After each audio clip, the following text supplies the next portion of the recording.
Kalau kamu dengar kata kebun pala, yang kebayang biasanya cuma panen buah kan? Tapi sebenarnya perjalanan di kebun pala itu penuh dengan cerita. Jadi hari ini saya mau ajak teman-teman ikut melihat langsung keseharian kami di kebun. Mulai dari menyemprot rumput, panen pala, sampai mengusir sapi yang nyelonong masuk, guys.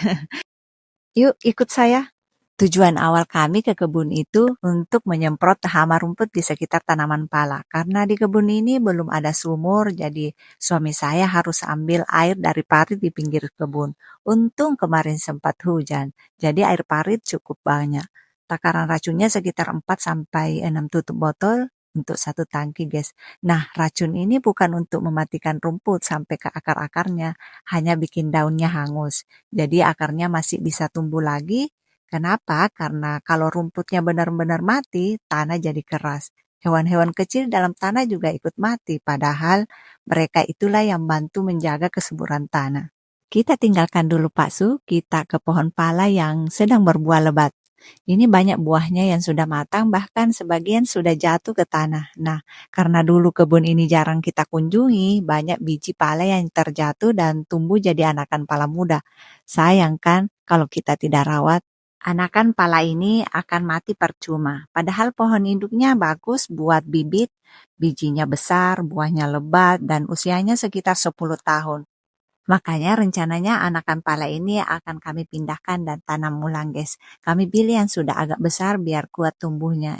Ini salah satu cara sederhana untuk memperbanyak bibit tanpa harus beli lagi, guys. Tapi masalah lain datang. Sapi-sapi warga sering masuk ke kebun karena kebun kami sih memang belum dipagar. Jadi si sapi itu seenaknya saja masuk. Akhirnya pala muda diinjak-injak, bahkan makan tanaman lengkuas saya, guys. Saya kira mereka tidak suka, ternyata habis dimakan juga daunnya. Ya, inilah salah satu tantangan berkebun di kampung, guys. Masih banyak ternak yang dilepas bebas. Ya, rencananya sih memang kami mau pagar kebun ini, tapi tentu butuh biaya dan tenaga, guys. Nah, sementara itu kami coba akali dengan menanam tanaman yang tidak disukai sapi, seperti merica. Dan ternyata mereka tidak mau makan daunnya. Jadi ke depannya kami mau memperbanyak merica juga, lumayan kan bisa jadi tambahan hasil kebun dan aman dari gangguan sapi, guys. Setelah panen pala dan lari-lari usir sapi, capeknya terobati waktu lihat kelapa muda, guys. Batangnya sih sudah rebah tapi masih hidup.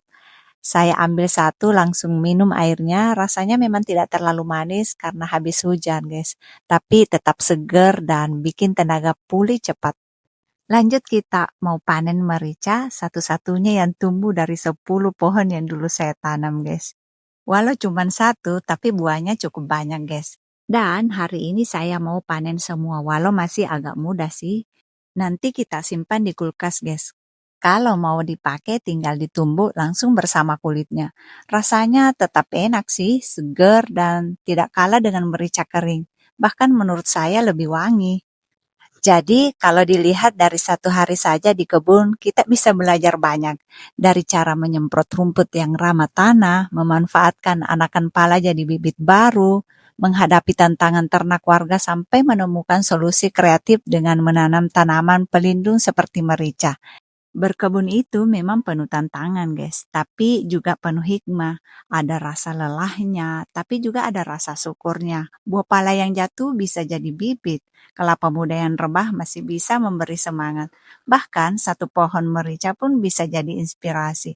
Dan saya percaya kalau kita mau merawat dengan sungguh-sungguh, kebun ini bukan hanya memberi hasil hari ini, tapi juga masa depan yang lebih baik. Terima kasih sudah ikut cerita saya hari ini. Semoga pengalaman kecil ini bisa jadi pelajaran dan semangat juga untuk teman-teman semua. Mari kita rawat lahan kita, rawat desa kita, karena dari desa inilah kekuatan ekonomi kita bertumbuh.